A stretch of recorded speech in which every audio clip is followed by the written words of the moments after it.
In Sedona, people feel more. They come here really for that experience, to connect with themselves, to connect with nature as a part of their wellness journey. Welcome to About the Journey. I'm your host, Oneika Raymond, travel expert and member of Marriott Bonvoy. In this season, we're exploring how travel changes us for the better, allowing us to nurture ourselves, our relationships with family and loved ones, and even with the world around us. This week, we are in Sedona. This desert oasis tucked in Arizona's Verde Valley is known for its striking red rocks and energy vortices. But while the beauty might bring you here, a trip to Sedona is equally about connecting back to you. So on today's itinerary in Sedona, I'll be traveling to places that invite me to slow down and reconnect to myself and my surroundings. And by the end of this episode, I hope that you'll not only feel grounded, but ready to mindfully visit Sedona for yourself. As part of a wellness journey, I think that nature like this helps you to even understand that, well, what about yourself?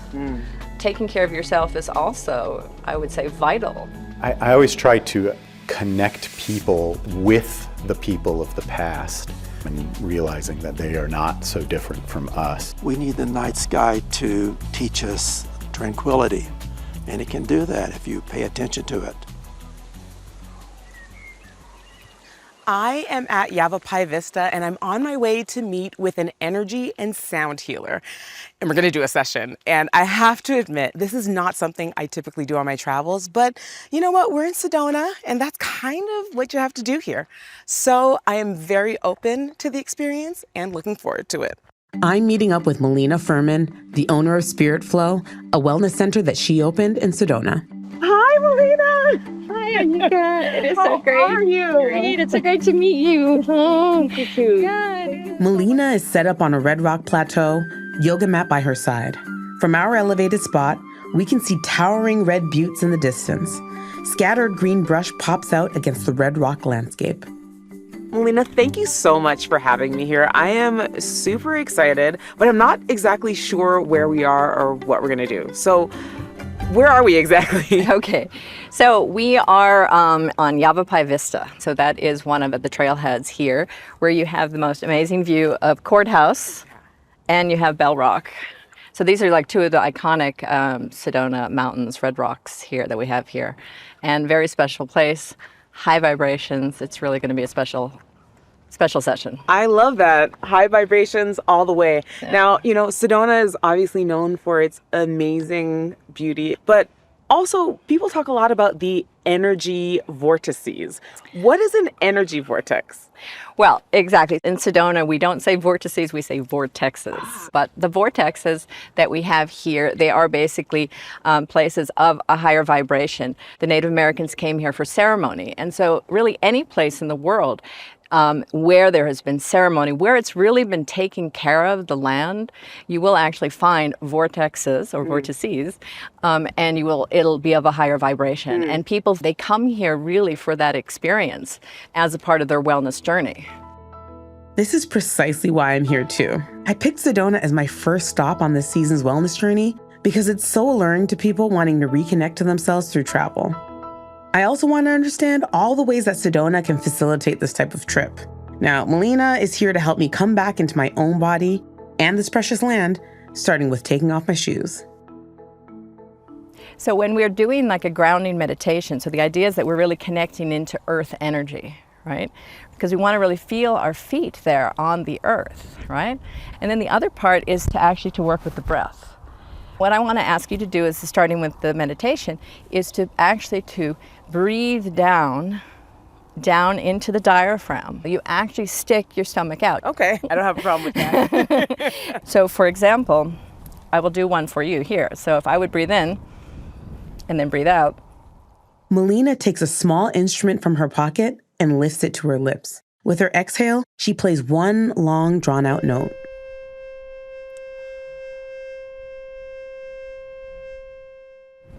And I guess you could go longer. Oh my goodness. Okay, so we're really going to focus on making sure that that exhalation is very long and slow. Exactly. Deep breaths help me take in Sedona more fully. I smell the earthy red dust that's kicked up by the wind. And now I'm going to ask you just to visualize. Perhaps you want to bring in that red rock color. Visualize the energy as an energy and light of red, orange, yellow, green. Feeling that connection with the earth. And you may slowly open your eyes and just see how you feel. From standing, Melina guides me to the yoga mat. I lay down, close my eyes, and get comfortable. Melina leads me through a sound meditation using a metal bowl called a singing bowl. She runs a wooden mallet around its edge. Sedona's vortex energy might be subtle, but these reverberations wash over me and my whole body hums.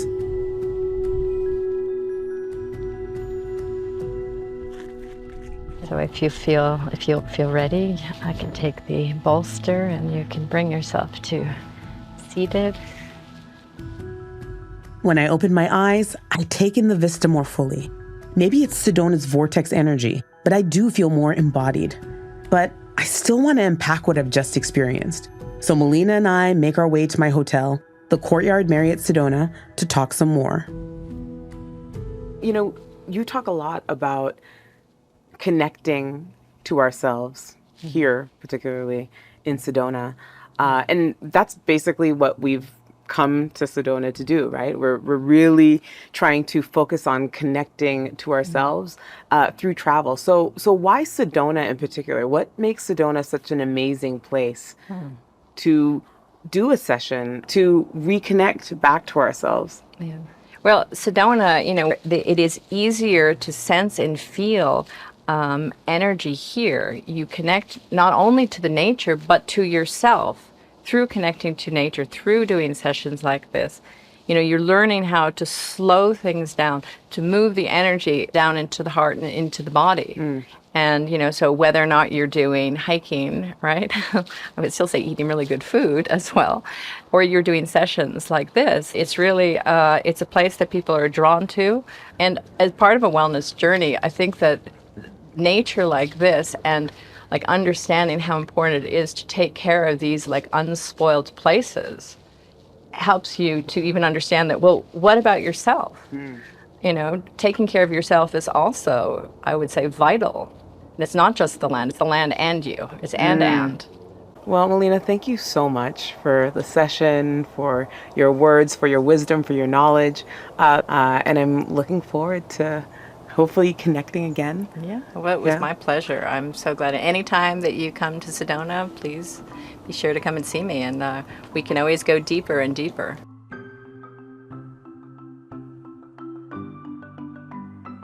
Melina's invitation to go deeper sits with me as I head to my next stop in Sedona. Already, a morning soaking in the natural beauty here has done me so good. Where I'm headed next will ask me to dive into Sedona's past, which feels like the right step on my journey.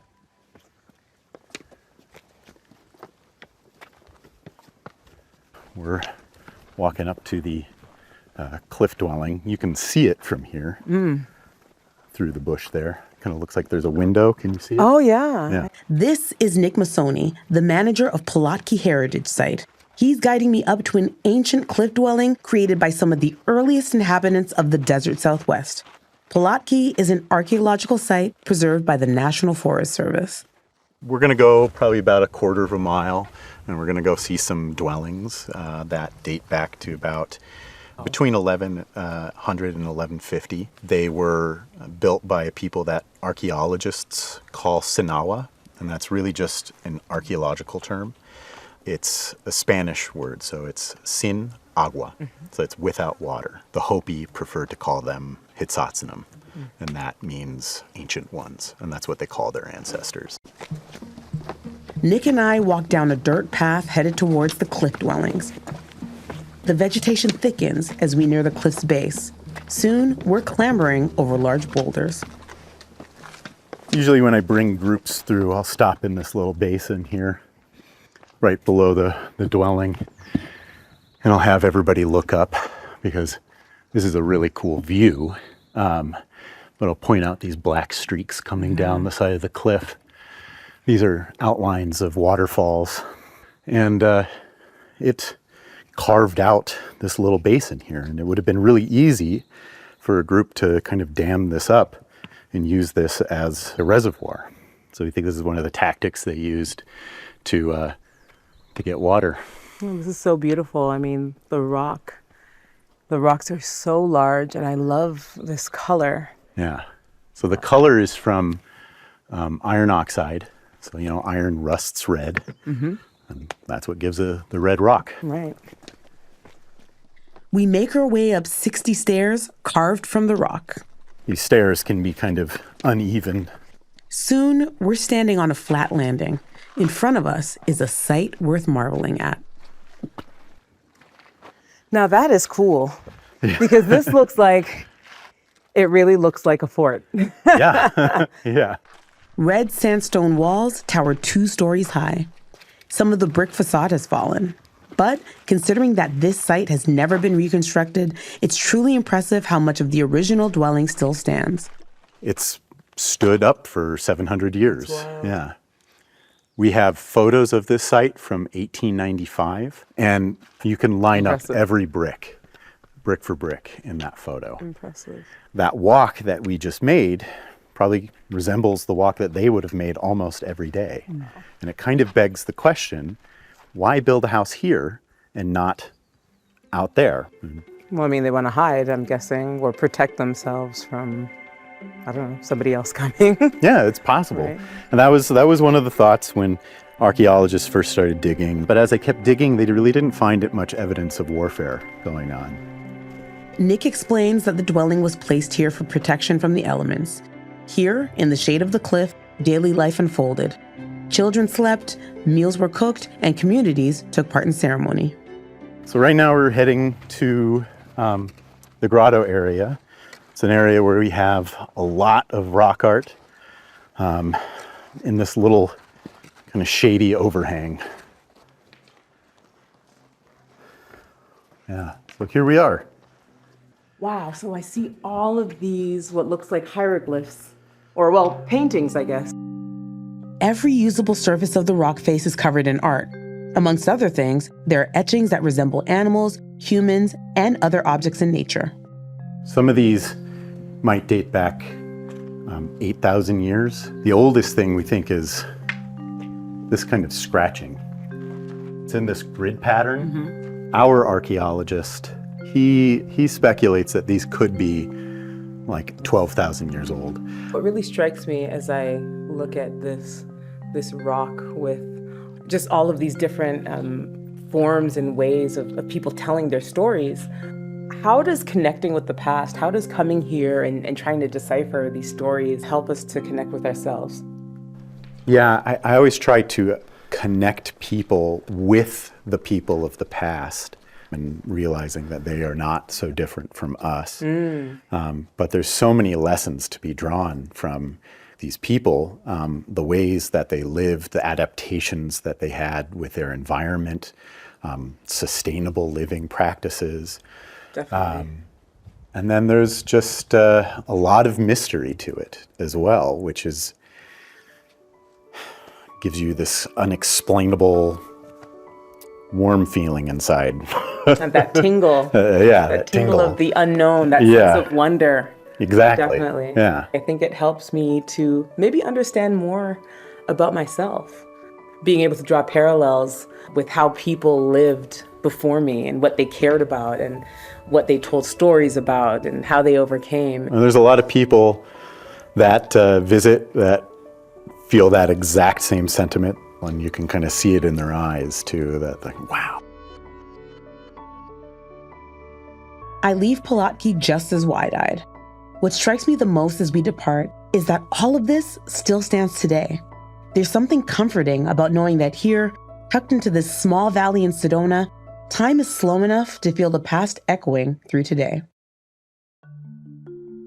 We're near the end of our day in Sedona. The setting sun basks the Verde Valley in gold. The red rocks are further saturated by the fading light. Soon, only moonlight guides us to our final stop. So far, my day in Sedona has helped me turn inward. But our final stop reminds me to look out and up on my journey. Hi, Dave. It is so lovely to meet you. Hello, it's nice to meet you as well. Dave Sanders is what one might call a professional stargazer. He works for Sedona Stargazing, a tour company that's been in business for over 30 years that I booked through Marriott Bonvoy Tours and Activities. Well, what do you love about stargazing? What I love about stargazing is looking up and seeing something in the sky that sparkles Yeah. that I can communicate with in a way that's more personal. Like I can look through a telescope and I can see the light that came from something hundreds, thousands of light years away. And that light is actually hitting the retina of my eye directly. And that's a communication. Yeah. It's a feeling that you're part of it. Sedona was designated an international dark sky community in 2014. This reflects the city's commitment to maintain and protect its minimal light pollution, which makes for exceptional stargazing. What do you want your customers to take away from this tour? What do you want them to feel when they go home? I would like them to feel respect for the night sky and the darkness, and think about how it has affected our lives not to have this darkness as it once was. Like in the case of wildlife, wildlife really needs darkness to survive. And in the case of the human personality, our human feelings, we need the night sky to teach us respect, to teach us serenity and tranquility. And it can do that if you pay attention to it. Dave guides me to a large telescope and asks me what I want to see. All right, how about the moon? I would love to see the moon. All right. It looks very full tonight, actually. It is right now 98% full. Okay. Very bright. Dave punches coordinates into the telescope. And push enter, and then it goes to the object. With a whir, the telescope starts moving slowly. Once it's locked into place, I look into the eyepiece.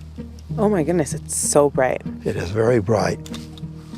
Wow, that is incredible. Right. Just the texture. Some of those bumps you see there are actually mountains and mountain ranges. Oh, and then most of the others are craters. Now that is cool. And how many light years away is the moon? About 1 1/3 light seconds. What does that mean? that means that the moon is very, very close. Oh, it means, okay. And that's why it's so large. Speaking. Right. Yes. Right. I think for me being here, it just makes me realize how small and insignificant we all are. Yes. Right? We're Yes. surrounded by something so vast. So it just really brings everything into perspective. Definitely. But when you're looking at them and through the telescope, you're connecting with them. It's our moon. You know, I came to Sedona to slow down and reconnect to myself, and that's exactly what I got to do. At Yavapai Vista, for example, I spent time on the red rocks, and in turn, I got to tune into my body. At Palatki Heritage Site, I traveled back in time, and, well, it reminded me that the stories we tell still live on. And then when I went stargazing, while I looked up at the same moon that I always see, this time, I truly got to appreciate its beauty. That's all for this episode of About the Journey.